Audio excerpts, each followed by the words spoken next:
The last evening when I was here, I sat down with a lady, with a sister, and she said, okay, these are the 5 pillars of Islam, and these are the 6 beliefs, and how do you feel about those? And I've been like, oh yeah, I've been reading that. I'm all, I got those. And she's like, well, are you ready? And I was like, well, I mean, I believe it, but I wanted to say it myself. I wanted to know that I could do it myself. And she said, you can do it. It's okay. You can do it. And I did, and with help. And it was okay to have help. And what's so amazing to me is that I thought I had to do it all myself first before I said Shahada. But what has become apparent to me is that once I said Shahada, Allah has just opened up the floodgates of education and vision. And I understand everything so much better. I mean, all he asked for was a little faith on my part, and he has just poured out the blessings this week, and that's why I can't quit smiling. Alhamdulillah. Alhamdulillah. Subhanallah. Allahu Akbar. I'm like speechless. How now? It's only been a week. A week, right? Alhamdulillah.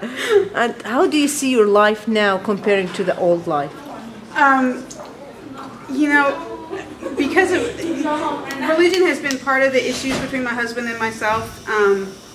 There's been a lot of tension, and we had a very frank conversation with one another during this week, and it was a conversation that we've obviously been put off for a long time, and it was a conversation that you expect to go very badly, and yet with my faith and with knowing the future of my life now and how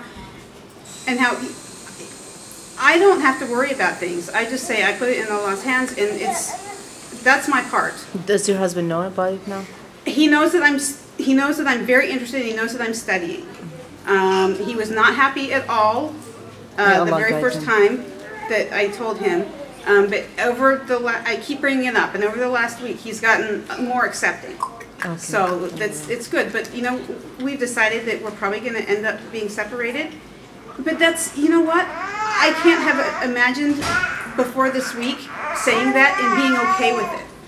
And all of a sudden we've decided that this is going to be the best thing for us to do our own thing.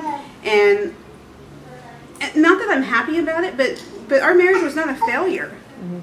It was what we both needed at the time, and now I need something else, and I found something else, and it's okay to move on. Mm-hmm. Have you tried to bring it up, Islam, to him, for him to know about Islam, and maybe he would, may Allah open his heart and guide him to Islam? I certainly hope so. Inshallah. I really do, and I hope to get to that point. But he's very educated. It's hard. And yet, surprisingly not so. Subhanallah, this is a test from God. I mean, everybody become Muslim at the beginning of their Islam. They go through a lot of hardships. Whether their family, their husband, work. Sometimes some people get fired because of that. Scarf on their head or something like that. But this is a test for Allah to know your faith and even to make you stronger as well. Yeah, so alhamdulillah. So what my last question is, what message would you give to the world for the non-Muslims?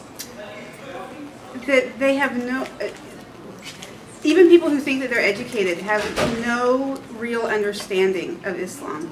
And you don't get it by book learning. You get it by book learning plus opening up your heart to, Allah put it in my heart to come to the masjid. He put it in my heart to meet the right people. I mean, it's all up to him. I mean, he's the one that brought all of these things together so that this would happen, so that this blessing would happen in my life at this time. Mm-hmm.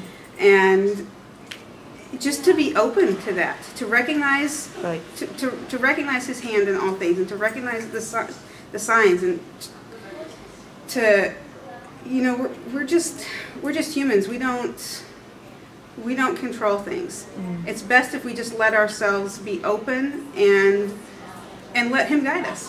Alhamdulillah. Thank you so much, sister. May Allah bless you, and thank you so much for giving me that.